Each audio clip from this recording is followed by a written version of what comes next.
келишет, кармашат, бирөөлөрдү мисалы информатор аркылуу бирөөлөрдү кармашат. Кармап келгенден кийин мындай кылышат да, жеке тинтүү деп коебуз, личный обыск.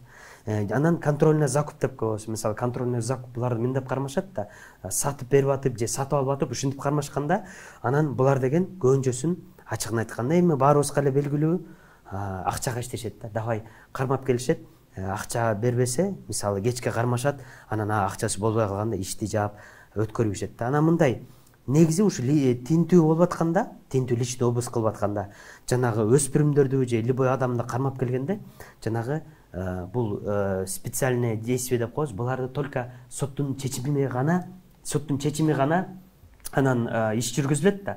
А булар соттун чечимисиз, мындайча айтканда, мыйзамды тебелешип, лишь акчага эле иштеп алалы деп бирөөлөрдү кармап келет. Алардан кичине акча мынча кармайт да, алат дагы, кой берип атышпайбы. Анан тийлер ойлойт да, бул эмеге наркотикке көрсө кичине эле акча турбай, сүйлөшүп же тааныш менен чыгып кетсе болот турбайбы деп туруп, анан кайра ошону кайталай беришет да. Эгер мисалы жанагы опер кызматкерлери, мисалы совместно тергөөчүлөр менен жанагы иштин баарын, специальный мероприятияларды жанагыны через сот аркылуу алышат деп атпайбы, санкциянын баарын.